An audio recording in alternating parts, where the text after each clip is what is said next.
All right. All right, it's 7 o'clock. We can call the meeting to order. Everyone can please put the American flag to pledge allegiance. Pledge allegiance to the flag of the United States of America and to the republic for which it stands, one nation, under God, indivisible, with liberty and justice for all. Okay, first up is to hear, consider, and act upon the minutes of the December 21st meeting. Does everybody have a chance to take a look at the minutes? I had one edit on the Knights of Columbus piece. Okay. There wasn't a second on that, and I was the second, I believe. Okay. Item D? Yes, Item D. Okay. Unless I'm not seeing. Wait, I don't see who made the motion. Chris McCoy made the Okay. Roy made the motion. I don't think. And you were the second? I believe I was the second. Yeah. Okay.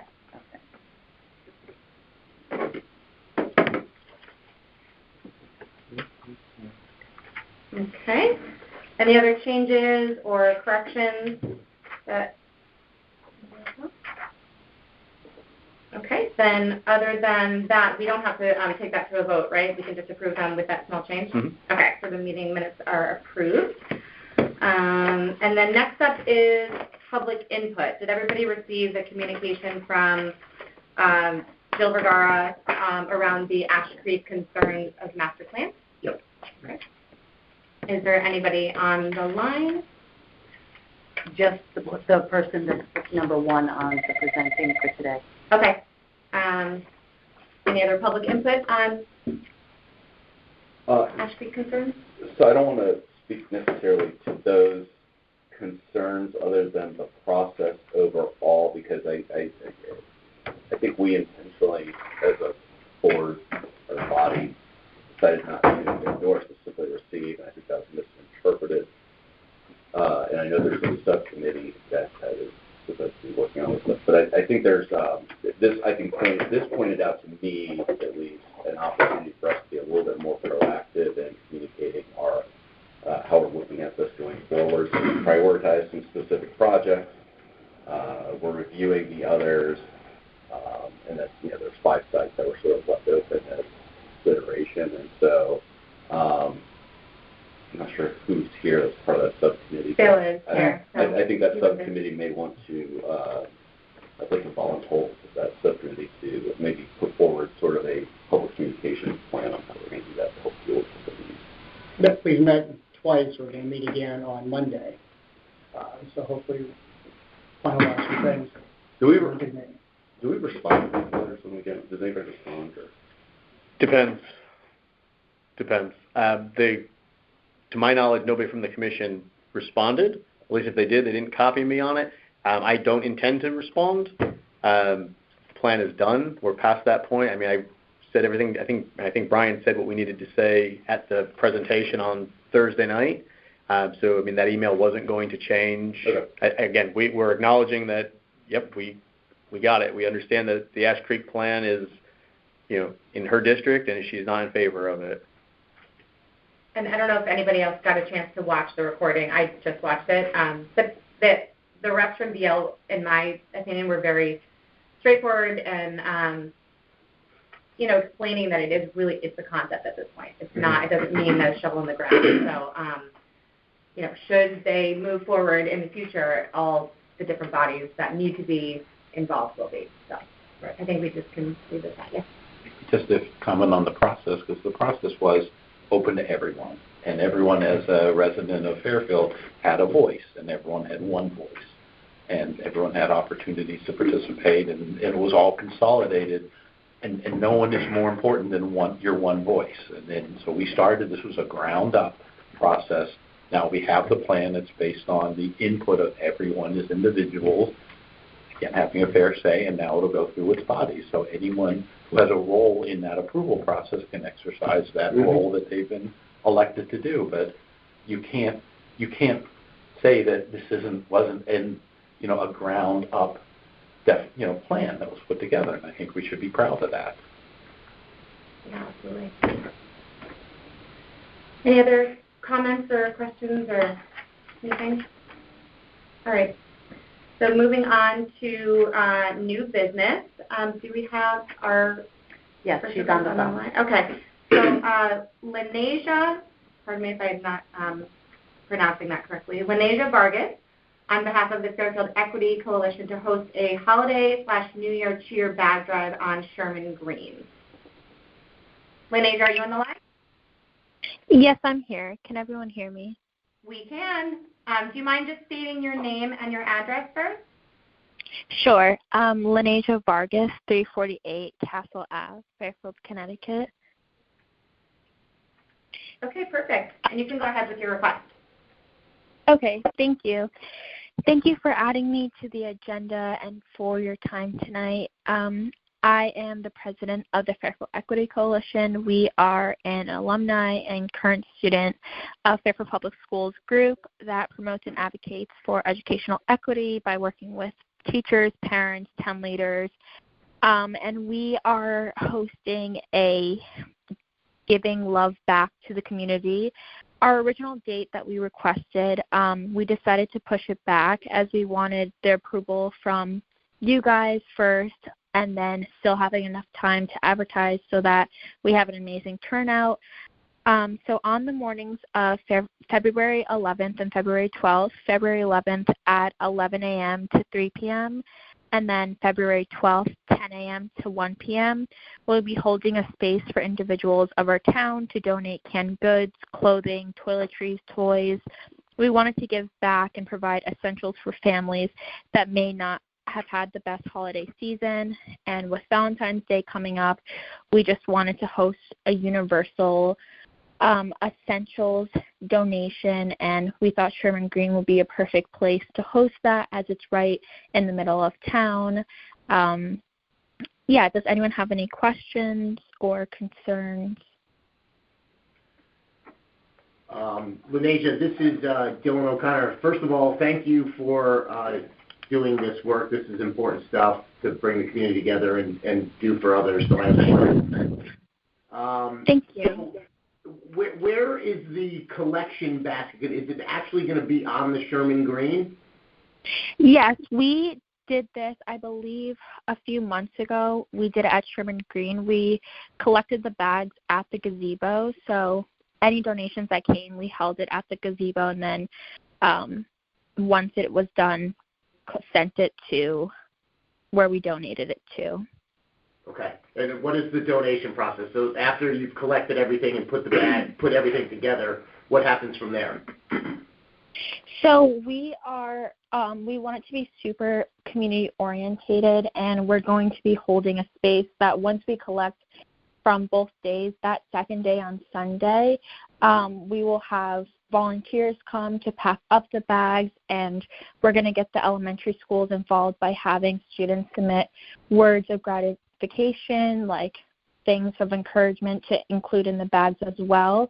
And from there, there's a few different places. We are going to talk to the elementary schools for families in need from there, because there's a list of families that they have that could do with the essential items, as well as reaching out to Operation Hope for the canned goods, because they have specific lists of requirements of what they need. So anything that we have that they can provide there, we're going to be giving to them as well. Okay, so the beneficiaries are going to be Operation Hope, and then just families that you've identified or somebody will identify as having a need? Yes. Okay. Hi, Lenasia. This is Jen Kennelly. Just a Hi. question. Obviously, they can't, Fairfield Public Schools can't tell you the names or addresses of families who will be delivering this. So what system do you have in place for being able to deliver this to those families? Giving the items to the individual at the school that works with that, so then they can transport that to the proper families for that confidentiality. And have you already made arrangements with a school to do this? Yes, I'm in the process of just getting everything approved to make sure that it's beneficial for them, like in the proper manners and making sure that they have the families that they want to choose for that. So it hasn't been approved by a school yet? Not yet, no. Okay. And my only other question was, are you concerned that you've only got a few days to advertise? Yes, that's why we chose to move it back to February the 11th, just because with the day, we were planning on doing it this upcoming weekend, but I didn't think that we would have enough time because I wanted approval from you guys so that when we advertise, we can have a designated location. Yeah, no, good thing. I apologize. I was looking at an old agenda which still had this weekend, so my fault. No worries. No worries. Jamie. Oh, hi, this is Jamie Benton. Just a quick question. Do you leave anything on site overnight between your 2 days of collecting? No, everything will be removed from the Sherman Green and the gazebo. Okay, sounds good. Thank you. Yeah, hi, it's McKay Jemison. Just curious why 2 days for this event rather than just one? We just wanted to have 2 days, the first day to hold it, and then the second day, again, to have space to receive donations. As I mentioned before, that Sunday we'll be packing everything up in boxes and putting everything together. So I just wanted to hold more time in the morning before we proceeded to packing everything up to just have more time.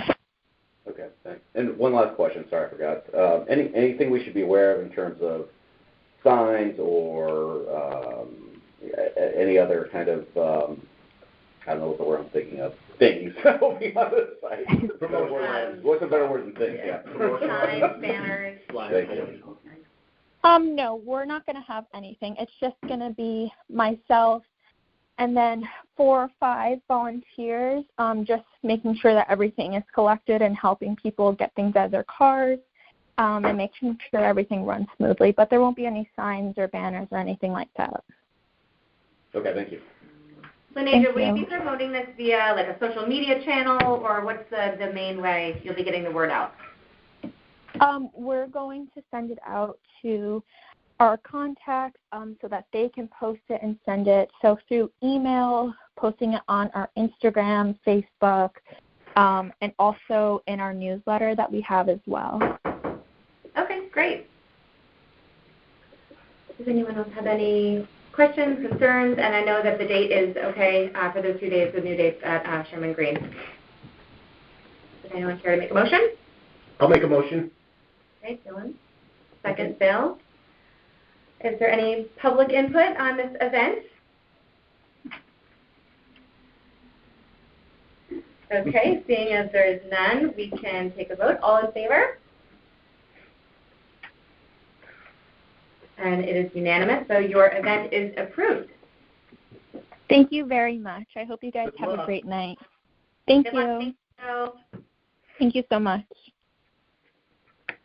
All right, next up is Katie Romeo on behalf of the McKinley School PTA to hold your annual school carnival on April 21st, 22nd, and 23rd with the setup starting on April 15th. You can stand if you want. You can both come up. Come on up. Hi, I'm Romeo, and I'm a student at McKinley Elementary School.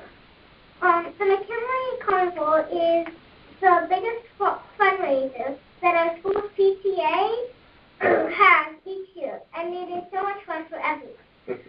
The money we raise helps provide lots of special programming and so much for all of the students and teachers. Thank you. I was happy to put a hand on that.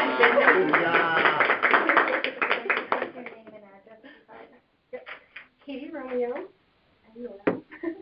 at 237 Greenfield Street.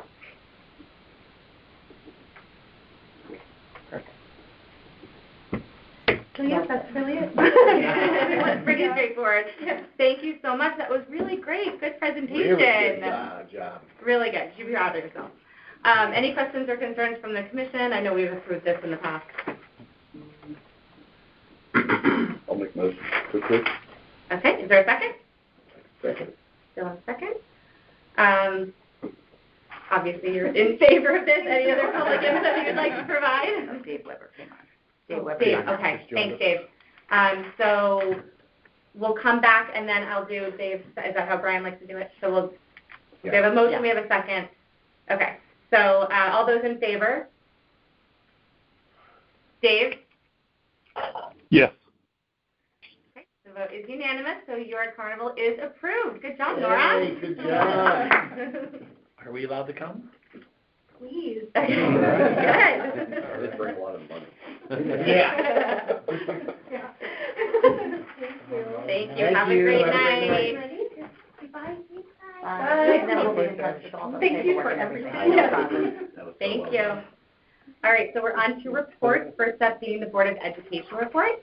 Yes, so we were presented our budget on 2 weeks ago, and it coming in at, right now, it's the superintendent's budget, not the Board of Ed budget, coming in at a 4.09% increase. Nothing in particular facilities-wise. I think that would be of interest to me. Some rugs, some audio equipment that, in terms of facility issues, that this commission might be interested in. So now we're taking the next 2 meetings. We had one yesterday and then next Tuesday to rip it apart, ask our questions, gain an understanding, and then on Thursday the 26th will be when we make any motions for alterations and ultimately the vote to move it on to the other town bodies. And then simultaneous with that, we will be on Tuesday we did not pass the charge to the redistricting consultants, because we had a lot of wordsmithing we were still interested in doing, but it has been added to Tuesday's budget meeting so that we believe that we should be done with any amendments at that point and vote the charge out to the consultants, at which point they will work with it for the next 3 months. So we expect to hear back from them. We may hear intermediate reports, but the big report hopefully should be in May. And those are the 2 big topics.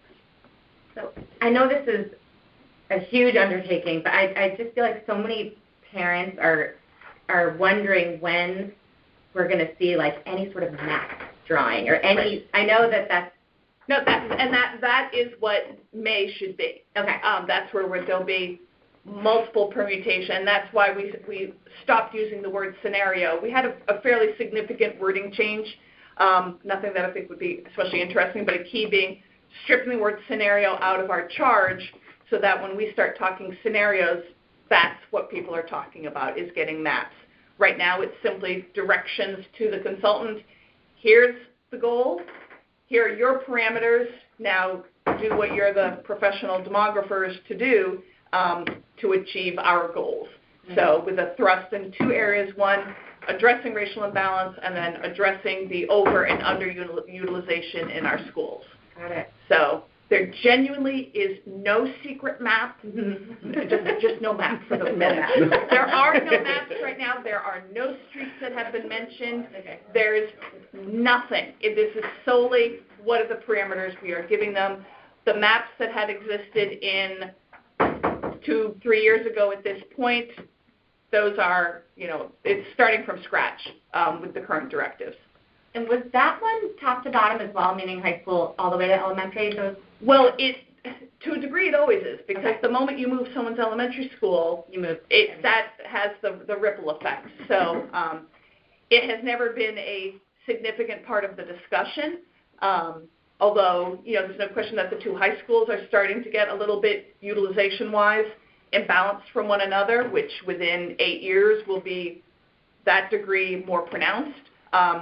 But it still hasn't really been our primary focus. The primary focus has been elementary schools. Can you comment a little more on that? I didn't know this. The Ludlow population is starting, bigger. Well, over the course of the next 8 years, it's going to be rising past its ideal utilization. Just Ludlow? Sorry? Just Ludlow? Correct. Okay. Correct. So it's going to be hitting above, again, based on the demographic information we got in June, it'll be at about, I'm doing this off the top of my head, I think like 1550, and it's supposed to be about a 1520, so that's past it, whereas Ward is a 1400, and it'll be in the mid-1300s. So that's a trend that's Is that due to influx and younger families in like the beach area, or? well, I mean, you're looking at 11 elementary schools to kind of Yeah. piece that together, so it's, I can't pick one I don't specific think neighborhood to you'd look be at, a but, demographer. yeah. When are they expecting this to go into place? 2 years? It is supposed to be going into place for August, September of 2024. That's the current plan that we've told the state pace will be moving at. Is there anything you can tell us about grandfathering? I'm just waiting for that. No, it's sure, because that has been a big hubbub, which I'm going to speak for myself because the board hasn't taken a vote yet on this, so I'll only speak for myself. My thinking about that is that basically it is premature to have the conversation. Will we be having one? Absolutely yes. I have no doubt that will be a robust discussion. Do I think there's the possibility of some grandfathering? Absolutely yes. It's a question of which grades. What the public has been asking, and if you're interested, I can bring to you for the next meeting the list of all the individuals who have given us a category that should be untouchable, whether it is walkers, whether it is 4th graders, 5th graders, 6th, 7th, and 8th graders, 10th, 11th, and 12th graders, freshmen who have made a varsity sport, the list, students with 504s, specifically 504s for anxiety, students with IEPs, all of whom, in various conversations, should be grandfathered in the best interest of children. And so I think where we're going to end with it is way too early to commit to anything. Some parents are saying, but this group is very important. You need to promise us now. And while I genuinely do understand where the parents stand on that, I think it would be irresponsible of us to make that kind of a promise when we have no idea of budget. Absolutely none. Of what that would mean for the utilization of the school that we're then promising that to. What would transportation be like? I mean, right now we can't even get enough bus drivers, period. And this would involve extra buses crisscrossing across town. So it's easy for me to say, parents, be patient on that topic. It will come up and we will have it's not that people are already deciding we're not doing it. It's we need more information before we can have that discussion to, and I'll use the word, to privilege one group. It's just too early to have that. But again, I want to be clear, that's all me speaking for me. Okay. So the board will be, I think, be forced to take a position when we do that charge, because if someone advocates for having grandfathering in the charge, the board will take a position, and then my answer to that would be different. Because then I would speak for the board, not myself. Got it.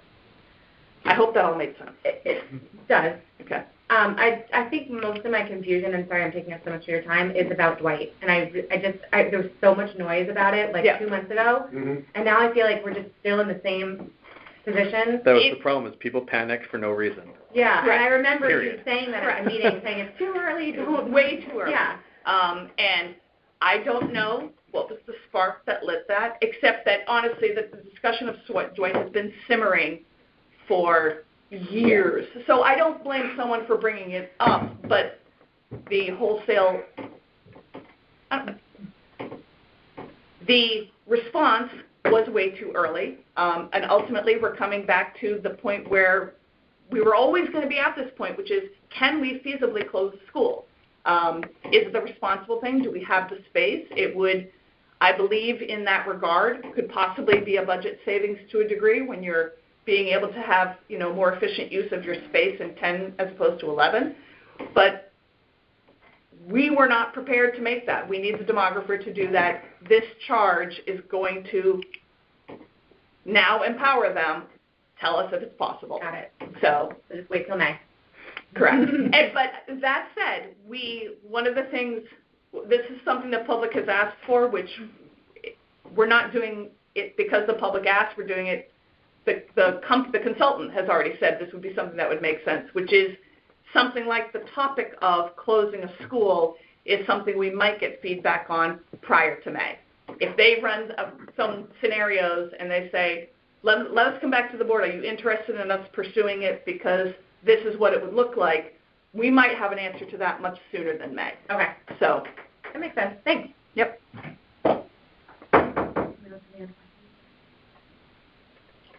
Thanks, Jeff. Thank you. All right, we can move on to the AED subcommittee. Oh, great. McKay, you are up.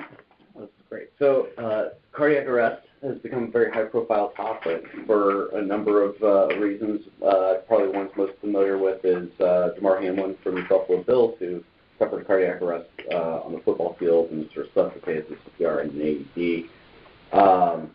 And I just think it's, that was an athlete, and I think it caught a lot of people by surprise, obviously, at the game. But cardiac arrest happens quite frequently, and I think it's a reminder of how vulnerable we all are, and how important it is that we have people that are capable of responding. I didn't know this until we started the subcommittee. There's a CPR, 1 out of every 5 days in Fairfield. That's a lot. Yeah. It happens most frequently, obviously, where people are active, but not necessarily. And that was a stat that I got from the fire department, so I think it's legit.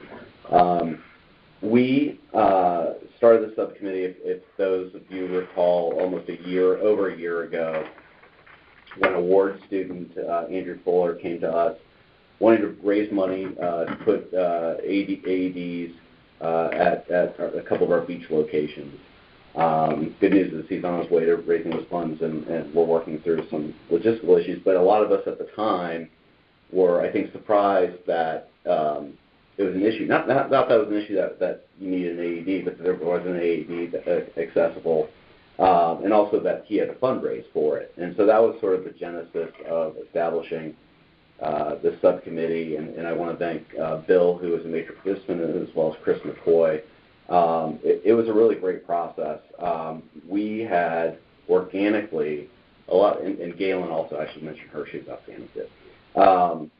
But we organically had great community engagement in this subcommittee. It seems like every month we wound up, somebody else found out about it that either had a cardiac arrest or was part of American Red Cross, for example, and we wound up having multiple stakeholders sort of being part of the non-voting members of the subcommittee, which is really fascinating. We identified some challenges. Actually, let me start by saying this. As it relates to Parks and Rec, our AED footprint is good. There's been a lot of investments in getting up-to-date AEDs, putting them in our facilities. If I was to say we had vulnerabilities, and I hesitate to use the word vulnerability, but it is going to be the outdoor locations and having them 12 months out of the year. The reason the beach was a problem was we have AEDs when there's lifeguards. When there's not lifeguards on duty, they're put away. Correct. And as part of that, climate's the other factor. Climate's very hard on these. Now, since we did this report, it's amazing once you do this stuff, and then you go out and see what's going on. Now I'm seeing like AEDs everywhere. Yeah. And actually, I think there's some better solutions than we were aware of when we did this report, just so everybody's aware. But climate is an issue. There's wear and tear associated with these devices. One of the other challenges is, I think this is so we did like an audit of the sports teams in terms of whether or not they have AEDs. We heard back from nearly everybody, and nearly everybody had it. But the challenge is not everybody has a uniform AED, which isn't necessarily a big deal, but potentially the fire department's willing to take on the responsibility of updating pads, updating batteries, things like that, which could be great. So one of the recommendations that we're going to make is encouraging standardization or universal AED, so if people want to make donations or things like that, there's commonality. The other thing with that is we want to know where the closest AED is on demand. So if there is an incident, somebody calls 911, we know that there is an AED at Sullivan Field. Well, if the sports team's the owner of that, doesn't mean that's necessarily at that field, right? So figuring out how we can track those things is one of the other things that we want to explore. And then finally, the last thing, and this isn't a huge concern, but there was some issues or concerns around if you were to have an AED at the speech, for example, could there be a security risk? Could somebody steal it? The reality is yes, but it's pretty, who's stealing the AEDs really? So it's not particularly that big of a risk for us. So those are sort of the risks that we looked at. Like I said, we had multiple stakeholders involved in this, from Andrew Fuller, who was the ward student, American Red Cross, actually a Fairfield Prep teacher who had a cardiac arrest himself, was saved by a defibrillator, and his family started a foundation. He joined as well, so it was really great to get perspective from everybody involved. We met, I think, from February through April for May, and developed a report and recommendations. We then made it available for public comment for a 60-day period. We put out some kind of notice to give people feedback was positive. Not a lot of feedback, but we have feedback. At the end of the day, the recommendations we came up with, and I'm just going to go through the short version, not the long version, but it was to establish comprehensive AED registry to identify the closest AED that can be used in an event of a cardiac arrest. So there is some digital technology that can make this easily available, whether they were privately owned or publicly owned. Seeking universal AED models, as I mentioned, town-wide. This doesn't necessarily mean the town purchasing all AEDs, but at least having recommendations on the right website. So if people want to donate an AED, they have either the best model, the model that the fire department would recommend. One of the things that the fire department is also willing to do is provide instructions to staff, coaches, other volunteers on using an AED, doing CPR training. That's something that can also be coordinated. And then, so one of the things is, like I said, Parks and Rec is in good shape. I think we could continue to look at 12-month accessibility as an option.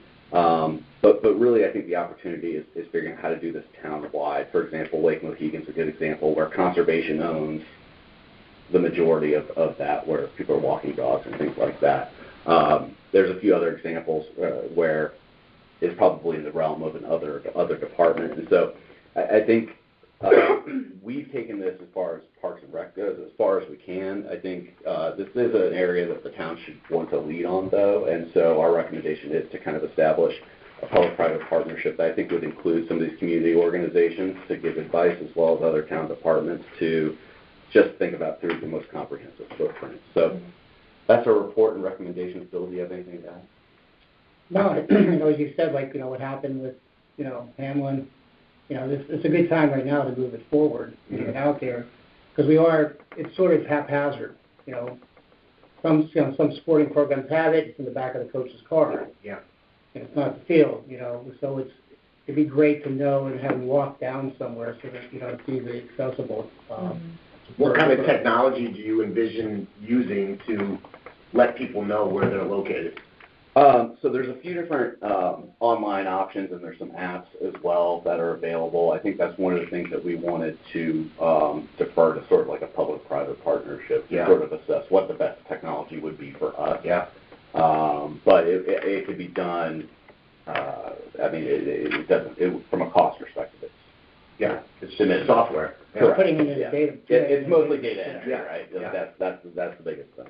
But you could do a push with that if you have an app that shows them, you can let people know, hey, we have this app to identify where the AEDs are. And I think naturally the next question would be, okay, great, but how do I use those? Yeah, correct. And I think that the reason where I'm not trying to pass the buck, but I think the fire department was owning that. Yeah. And that's why I was sort of like, we're going to look. I mean, if we want to do a town-wide push, they're the right source to sort of own it, and we can support it in terms of our footprint. Right? Yeah. And you talked to the fire department about that? Deputy Chief Dunn was active. He was at every single meeting. He was very engaged on this. Yeah. Oh, awesome. Thanks for doing that. Yeah. Are they the schools?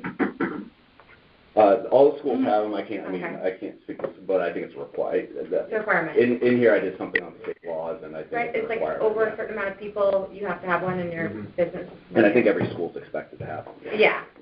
Yeah, I think it's state law. Yeah. No, and I know. Yeah. Is there any sort of incentive for small businesses to get one? Like whether it's like a I think increasingly you're seeing restaurants or we're seeing on malls, for example. But no, I think it varies.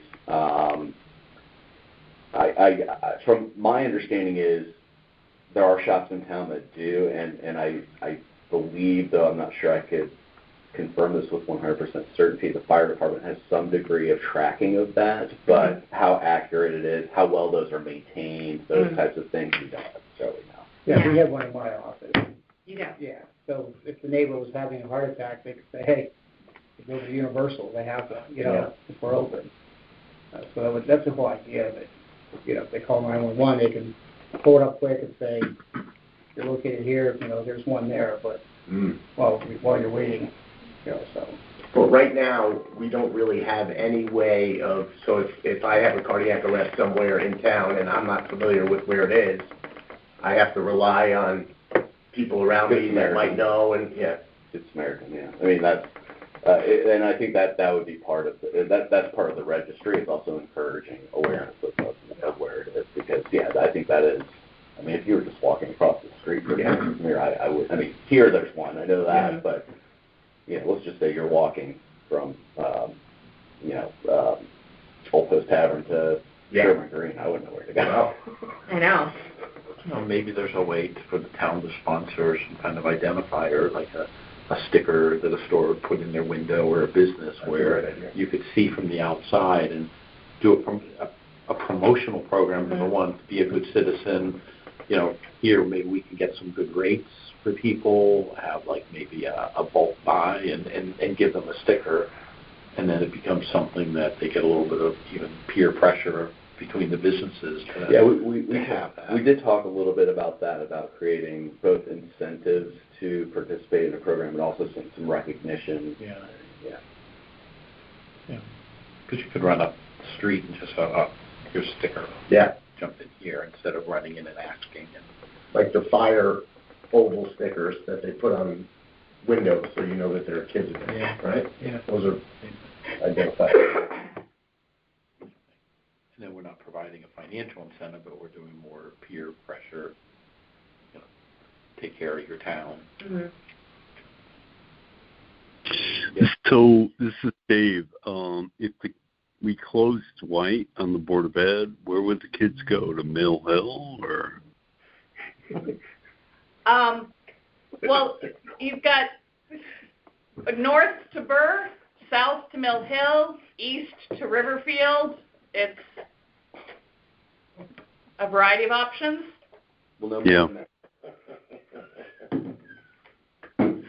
So does White have, I mean, I remember when I was on board, that facility was awful. They had so many problems there with the heating system, all that. Is that still going on? Yes. Hmm. So, I mean, no matter what, it needs a significant renovation, basically a like-new tear-down. Yeah.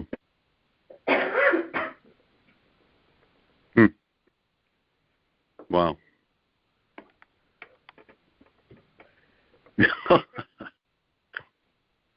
All right. Is there anything else? Sorry. Anything else, Dave? No. Okay. Any other questions for McKay or Bill regarding the AED subcommittee? So you're just saying that we're going to lean on the fire department to kind of lead this initiative. We can provide support, but we want them to run with it for the most part? So my thinking is, I wanted to share this with, thanks for the question. I wanted to share this with the group and let everybody marinate on it, because it's not like a one page. There is some details to it. I was thinking, and if anybody would like to join me in this, in a month or two, I want to give it some thought. I'd like to maybe put together like a resolution, and then we can share with the other body, because we need the other bodies to be on board, basically, to do it. And so I don't know if there's another vehicle doing it other than us passing a resolution, but that would be my suggestion is to have a resolution on what we propose being next Yeah. steps, and then it goes to the other bodies that be to determine. So at that point, it would go to a vote. In a month or We would two. vote on that, Okay, and then it would okay, move so we're forward just as basically appropriate. receiving Yeah. this information now. Correct, Yeah. and you know, I think we can feel good that our Parks and Rec department is in good shape. You know, if there's some issues we want to look at on the 12-month accessibility, I think we can over time, but this is, I think we should be comfortable with what we are today. Thank you guys. It was really good work. Yeah. It sounds like you had a lot of support too. That's nice to see. Yeah, well, a lot of good input. Good. All right, and the director and program report? All right, everybody should have received a copy. Pretty straightforward. Today was first day of spring registration. Pretty much went off without a hitch. So it's everything that we run in the spring: golf lessons, tennis lessons, small programs, pre-K soccer, regular soccer, really everything but summer camp. Summer camp does a separate registration date that will be on February 22nd. For all our camp locations, and then bonfires are March 15th. Unfortunately, we're going to be doing a post probably in the next couple weeks advertising different camp locations. Majority of these locations that we listed in our book for summer camp sites have been changed already by the by central office, not the Board of Education, but central office. So what's in here is already outdated? 90% of it is wrong. Oh, no. Yeah. It's a shame because the thing looks great. Oh, yeah, thanks. The brochure, we were very impressed with the brochure this year. The staff did a great job on it. But yeah, unfortunately, the summer camp locations are wrong, so I don't want to even start spouting which ones are going to be, because they might not be. So once central office firms them up, we will then put a social media post out, an email blast, just letting people know, hey, these are the sites, disregard what's in the book. And hopefully they don't change again. But then this will help too, right? Yeah, the summer camp open house will help, yeah. But yeah, we lost these locations due to potential air conditioning projects at the schools. If the schools get the state reimbursement that they're expecting, then the central office is going, all guns blazing at, doing as many of these projects as they can. If the funding is not going to happen, well, then the sites that are in here are probably right. But we won't know that probably till a later date after registration. So, how do people register then? We're going to register. So if I don't have whatever sites are available, for sure, by the registration date are what we're going with. So if Angeles gets back to me and says, "Hey, Holland Hill, we're taking for summer school," well, I know I'm going to lose that one. Or if he says, we're not going to touch Mill Hill, then Mill Hill stays. So yeah, it's just I have to wait for him to confirm everything again. Again, we've confirmed it once already, so we'll reconfirm. I have a question. I know Riverfield is due to a roof situation, right? What about Sherman? Sherman's a roof as well. Okay. Yep, Riverfield, Sherman were roofs right off the get-go. Yep. Other than that, we are now starting to focus on our summer programming and really our fall programming. We had a staff member that retired, Gina Paulus, who had been with us for 26 years, long-time program coordinator here, did officially retire, so her position is vacant at the moment. So we're going to start going through the hiring process, hopefully get that filled. But Chelsea and Galen are taking over some of those responsibilities, and we won't miss a beat with programming and events. So wish Gina well, and hope she enjoys her retirement. But we'll keep rolling right along here. And then, as I mentioned last month, you guys did see the budgets. We are in the middle of the beginning of the budget season, so those meetings will just get underway. I met with the first select woman. She has not told me what changes she's making to the budget, if any, but she will be presenting her budget to the Board of Selectmen in February. I think the end of February sometime, February 21st or 22nd. So once she does, that's when we'll know, where we stand, and then it'll go right through the normal process. As far as capital projects, we should be going for approval for those hopefully in early February. Again, that's the pickleball courts at Tunx's Hill, the rebuild of those, Fairfield Woods tennis courts, a playground at Sergeant Murphy was recently added, moved up the waterfall chart by the capital planning group, golf driving range, There might have been one other one on there, but I know I covered it last month with you guys. But essentially, that's where we are. So moving right along. Thank you. Yep. What are the pickleball clubs? Or if somebody wants, I've had a few people ask me, how do I get involved with pickleball? I got a guy. I know a guy. I assume it's not going to get involved, but an individual who doesn't Show up at Tunxus Hill is I think the best advice I could give at the moment. Show up at Tunxus Hill. There's always people playing. Is that the busiest pickleball in town? Yeah, well, it's the only dedicated one besides Gould Manor. Gould Manor is another spot they could go to. But there's the 4 courts at Tunxus Hill, so more people. All right, thank you for that report. And lastly, go to the order. Does anyone have anything? I wanted to mention the rules subcommittee. So Bill, and myself. Justin at the marina has his deadline of February 22nd to be sending out his communications. So it would be in our best interest to meet prior to that date. Okay. Does anybody have What is a it, date? February? So February 22nd is the date, which will be right after. Sending it out, yeah. It'll be right after our February meeting. So, guys, who wants to chair? I've already got the, I Other one really chairing. I can't chair it, unfortunately. I have too much going on right now. I'm going to master plan. Who else Chair was that. on there? Just the 3 of us. Will somebody be secretary just to take on the I'll be minutes? the secretary. Okay. I thought I was on the committee. I thought I was. At least I got from that. I'll You got your co-chair first with email? Bridget. Did you get the email from Brian? From Brian. Okay. Part of my hesitation is I work for a payroll company and it's 12 hours a day. but I was part of the prior rules committee. You're right. So I have some experience with at least what the rules are. Okay. But I don't remember that whole process. We need somebody with experience for this job. Yeah. I'm helping you out here. And it's okay to have 4 people on a subcommittee? I think you have 5. Anybody I else? think you're right. Yeah, I thought there was someone else, right? Oh, it was, I think it is. Brian? wait, Jen? Dave. No. Dave! That's right. I'm Are still you on here. Hi. You're on the rules committee. Congratulations. What? You put me on a committee? Oh my lord.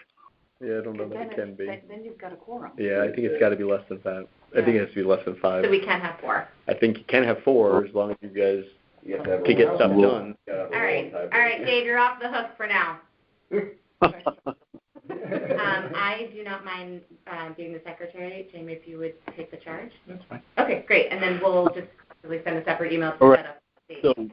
So, email me or text me or something. I have no idea. Okay. No problem. All right, anything else?